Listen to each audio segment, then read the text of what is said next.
Antes que nada, mi querido doctor, enfoquémonos un poco en lo que son los niños. Platíqueme, ¿qué es lo que ocasiona el síndrome de talla baja en los chiquitos? Bueno, mira, lo que sucede es que la velocidad de crecimiento para nosotros que vemos niños es el principal indicador del estado de salud del niño. Okay. Nosotros sabemos cuál es el promedio de estatura de acuerdo a la población, de acuerdo a la familia, de acuerdo a los antecedentes que un niño puede tener, de acuerdo a sus características durante la gestación. Sabemos que si un niño nace saludable, de buen peso, claro, debe tener un buen pronóstico y una velocidad de crecimiento que conocemos por parámetros de velocidad de acuerdo a los grupos de edad. Entonces, si la velocidad de crecimiento presenta una desviación, pues entonces pensamos que puede tener alguna causa, claro, la talla baja. Si el niño nace con una estatura menor, habiendo sido de una gestación de término, vamos a suponer que la gestación duró los 9 meses, okay, y el niño nace de 45 o de 47 centímetros, ya nació por abajo del promedio, y eso ya te habla de una alteración de su entorno. Okay. Y entonces ha programado una desaceleración de su velocidad de crecimiento, y ahí podría empezar a gestarse una talla diferente de lo que esperabas para este niño. Okay. Son varias las circunstancias las cuales pueden dar este síndrome. Ahora, mi querido doctor, resulta interesante preguntarle, ok, diagnosticamos el síndrome de talla baja. ¿Cómo es que se diagnostica, mi querido doctor? Más o menos, ok, podemos ver la velocidad de crecimiento del niño, pero me imagino que puede haber, entre tantos factores, algunos más característicos para que sea, a lo mejor, los padres de familia o el mismo pediatra, que es quien está a cargo de la salud del bebé, de diagnosticar este síndrome de talla baja.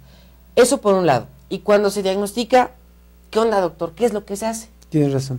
Sí, mira, la mayoría de las veces se identifica en la casa misma, ¿no? Porque las mamás notan que el niño está creciendo diferente que los demás y que empieza a desfasarse su estatura. Okay. Esa es la causa más común, lo más frecuente que se identifica. Pero puede ser que en la escuela el niño empiece a formarse hasta adelante, sea de los más chiquitos. Okay. Y entonces, bueno, eso también ya va llamando la atención. Claro.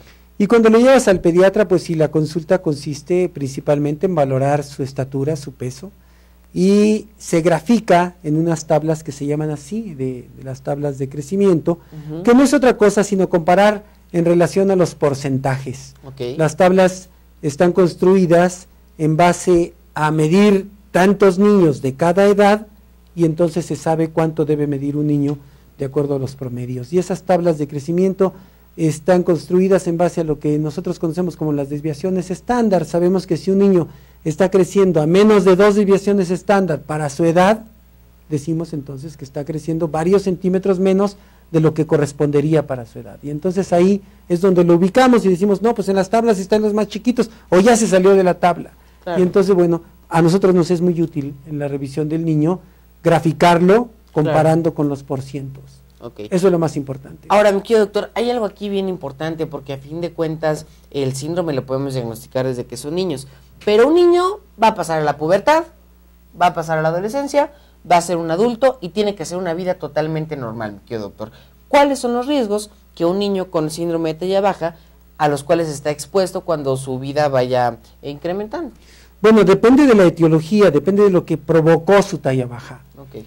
Por ejemplo, si nosotros decimos que la mayoría de las tallas bajas son niños sanos, que no tienen ninguna enfermedad, pues entonces su desarrollo va a ser completamente normal, exceptuando las características de qué tanto haya sido su talla baja, y entonces de acuerdo a lo que él deba aprender a manejar en el transcurso de su vida. Pero si la causa de la talla baja fue un padecimiento realmente, pues a lo mejor la causa fue una carencia por enfermedades renales, por defectos de su aparato digestivo, mala absorción intestinal, cualquiera de esas causas que serían verdaderamente frecuentes.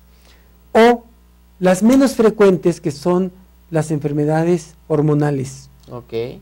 Entre ellas la falta de hormona de crecimiento. Eso okay, sí es poco frecuente, pero es de lo más importante diagnosticarlo porque es una causa que puede corregirse. Okay. Y entonces, si el padecimiento es un padecimiento hormonal y en este caso por falta de hormona de crecimiento, pues eso puede corregirse. Okay. La carencia de hormona de crecimiento no solamente afecta a la estatura del niño, la hormona de crecimiento es un anabólico, es una hormona anabólica que construye tejido y que cuando falta esta hormona, pues puede provocar diferentes consecuencias, entre ellas la osteoporosis. Entonces, por eso es que cuando se identifica, requiere de manejo. Acaba de tocar usted un punto clave, doctor, y yo sé que en casa esto está siendo un punto interesante porque a fin de cuentas suena atractivo hablar de esta hormona, mi querido doctor, y más aún con los avances clínicos y científicos que la humanidad ha dado en las últimas décadas, en el último siglo, mi querido doctor. Y es por esto que resulta interesante platicar de la hormona de crecimiento, mi querido doctor, porque puede ser una solución para aquellas personas de talla baja, mi querido doctor. ¿En qué consiste la terapia de la hormona de crecimiento? ¿En qué es lo que está basada? ¿Qué es los requisitos que el paciente tendría que tener para poder acudir a una terapia de hormona de crecimiento, mi querido doctor? Sí, mira, Emilio, yo creo que lo que estás diciendo ahorita es para nosotros la causa de consulta más importante, porque decíamos, tenemos que hacer una serie de estudios para saber si el niño entra en la característica de las indicaciones formales para el uso de hormona de crecimiento.